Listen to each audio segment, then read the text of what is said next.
Muy bien, vamos a comenzar, hermanos. Lección 23. Yogo verb, hacer. Hacer. So, last time, napag-aralan na po natin yung present tense of regular verbs like trabajar, comer, vivir. Pakibasa nga po ang ating present indicative or of regular verbs. Brad Fando, por favor. Yo trabajo, Mhm. como, vivo. Tama Mhm. po ba? Sige, go ahead. Dire-diretso pa. Mhm. Tú trabajas, comes, vives. Mhm. Él, ella, usted trabaja, come, Come. vive. Come. Come, Hindi siya come, ah. come, Come. Mhm. come, vive. Mhm. Nosotros trabajamos, comemos, vivimos. Mhm.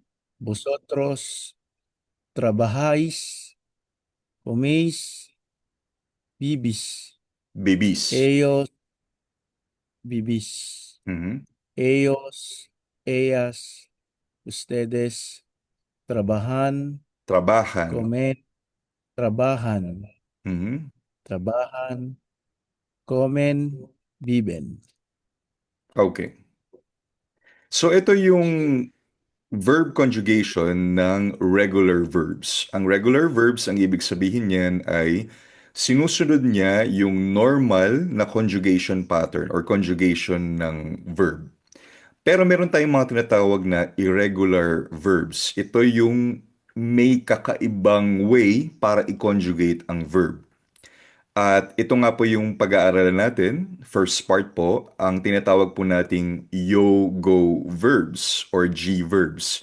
Bakit yo-go verbs? Ito yung special group of verbs na tinatawag na yo-go verbs kasi kaya siya yo-go dahil sa yo form lang siya at dahil sa yo form niya nagkakaroon ng g sound sa ending, kahit hindi naman ito regular pattern. So for example, for the verb hacer, porque kasi kung i-conjugate natin yan using the regular verb, ano magiging conjugation niya?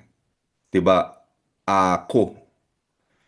Pero instead of ako, ang tamang conjugation niya ay ago, naging g. Another example, yung verb na salir, to leave, kung susundin kasi natin yung regular conjugation, dapat salo, 'di ba? Pero ang tama ay salgo. The same with poner, to put or to place, pongo. So naging g. So some verbs change only in yo, pero ang iba rin ay irregular din sa ibang forms. Like for example, yung tener, yung pinag-usapan natin or pinag-aralan natin last time, 'di ba? Naging isa siyang yogo verb kasi instead of teno ay tengo. Pero pagdating sa to at sa iba pang forms, no? Instead of tenes, naging tienes. So, irregular rin bukod sa iyo. So, may mga ganitong verbs na very common sa Spanish at kayo po bilang A1 students ay dapat nating ma-master itong mga irregular verbs kasi madalas itong ginagamit sa daily conversations. So, alin-alin po ba yung mga tinatawag nating yo-go verb sa Spanish? Okay? Repitan después de mí. Decir. Decir ay to say, to tell, magsabi. Hacer. To do, to make, gumawa. Poner. To put or to place, maglagay, ilagay. Salir. To leave, to go out, umalis, lumabas. Valer. To be worth, magkahalaga. Tener. To have, magkaroon. Venir. To come, pumarito, dumating. Caer, to fall, mahulog. Traer, to bring or magdala. Oír, to hear o makarinig. Brad John Rel, pakibasa nga po ang ating Yogo verb list, por favor. decir, hacer, poner, salir, valer, tener, venir, caer, traer, huir. Okay, muy bien. So you have to be familiarized po pagdating sa Yogo verb list natin. Kailangan maging familiar kayo kung paano kino-conjugate itong mga Yogo verb or irregular verbs. At iisa-isahin po natin yan sa ating course, no? So sisimulan po natin sa verb na hacer. Again, silent H yung sound, hacer, to do or to make. Ang hacer ay isa sa pinaka-importanting Spanish verbs. Ginagamit ito kapag may ginagawa ka, like to do or to make. Irregular ang yo form ng hacer kasi nagiging ago instead of ako. Pero ang ibang forms ay regular. So basahin natin ang conjugation form ng verb na hacer. Yo hago. So, I do, I make, gumagawa ako, ginagawa ko. Yo hago. Tú haces. Él, ella, usted hace. Nosotros, nosotras hacemos. Vosotros, vosotras hacéis. Ellos, ellas, ustedes hacen. Pakibasa nga po, Brad Christian, por favor. Yo hago, tú haces, él, ella, usted hace, nosotros, nosotras hacemos, vosotros, vosotras hacéis, Hacéis. hacéis, ellos, ellas, ustedes hacen. Muy bien. So ano po ba ang mga ehemplo o halimbawa ng verb na hacer sa pangungusap? So, yo hago mi tarea todos los días. Tú haces. ¿Qué haces ahora? Él, ella, usted hace. Ella hace café por la mañana. Nosotros, nosotras hacemos. Hacemos ejercicio en el parque. Vosotros, vosotras hacéis. ¿Qué hacéis esta noche? Ellos, ellas, ustedes hacen. Ellos hacen planes para el viaje. Pakibasa nga po, Bad Elmer, por favor. Okay. Yo hago, Mhm. hago mi tarea todos los días. Mhm. Tú haces. ¿Qué haces ahora? Él, ella, usted hace. Ella hace café por la mañana. Nosotros, nosotras hacemos ejercicio en el parque. Vosotros, vosotras hacéis. ¿Qué hacéis Hacéis. esta noche? Hacéis. Hacéis. Hacéis. Mhm.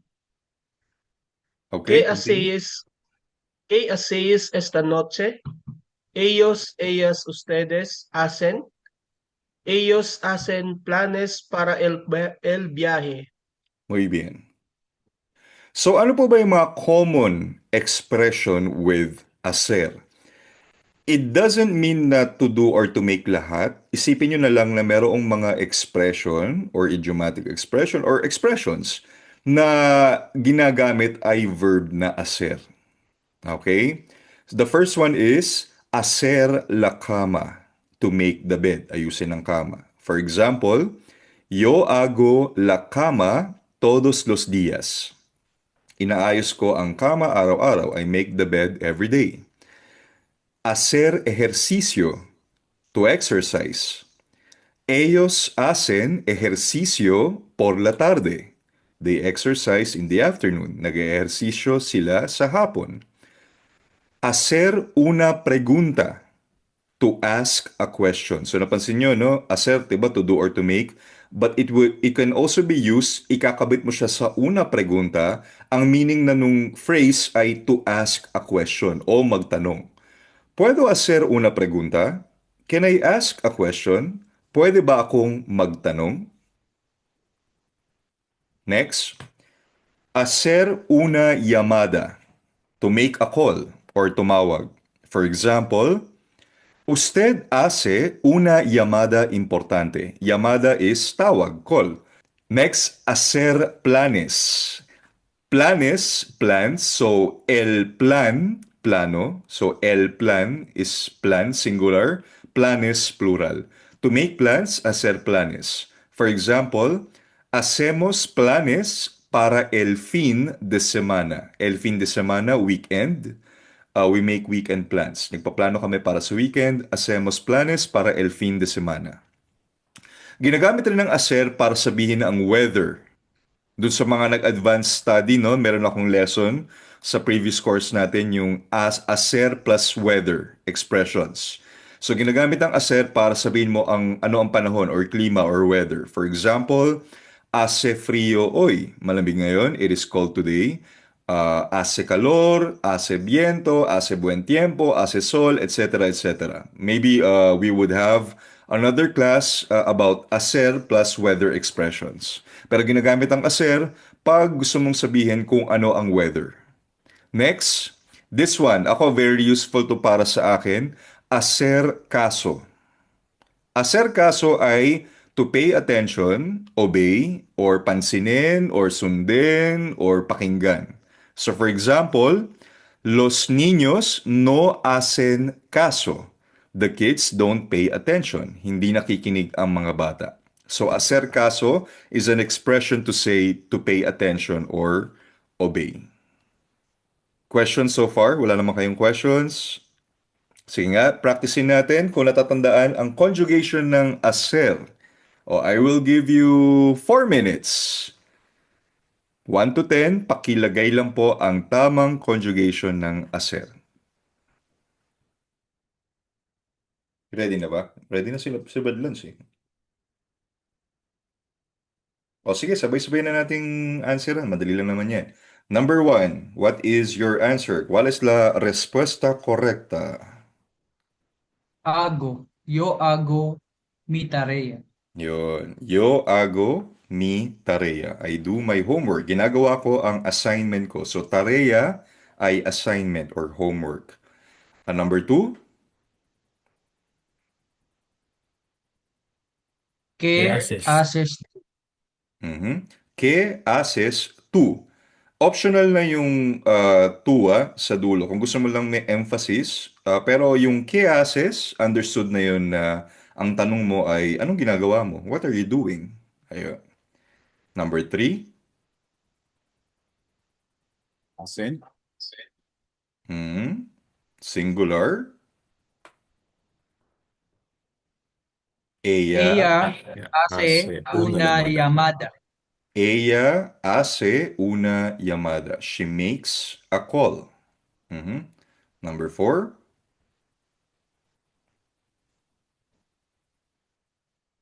Nosotros hacemos ejercicio. Nosotros hacemos ejercicio. 5. Ellos hacen la cama. Ellos hacen la cama. So, para ayusin, no? Or para isaayos or i-organize yung kama, we use the verb hacer. Número 6. ¿Qué ¿Qué hacen hacen? ustedes mañana? ¿Qué hacen ustedes mañana? 7. En España, En ¿qué España, hacéis ¿qué vosotros hacéis los domingos? vosotros los domingos? Muy bien. Seis. En España, ¿qué hacéis vosotros los domingos? 8. Él no hace Él caso. no hace caso. Él no Él hace no hace caso. Hindi haces, haces is for tú. Él no hace caso. He doesn't pay attention. 9. Yo hago planes con mis amigos. Yo hago planes con mis amigos. Y por último, 10. Tú haces muchas preguntas. Tú Muchas. haces muchas preguntas. Hermano Bueno, Dan, ¿puedes leer las oraciones, por favor? Con las respuestas correctas. número uno, yo hago mi tarea. Yo, yo. Que yo hago mi tarea. Ujú, ¿Qué haces tú? ujú, Ella hace una llamada. ujú, Nosotros hacemos ejercicio. ujú, Ellos hacen la cama. ujú, ¿Qué hacen ustedes mañana? ujú. En España, ah, en España, ¿qué hacéis vosotros los domingos? ¿Qué hacéis vosotros los domingos? Mm.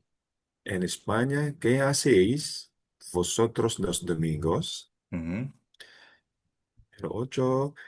Él, él no hace caso. ujú, Hace caso. ujú. Oh, di ba Yo ganun yun, no? hago planes. Asikaso. Baka doon nga Hace nanggaling, no? caso. Asikaso. Asikaso. Okay. Hace caso. Número 9. Yo hago planes con mis amigos. Mhm.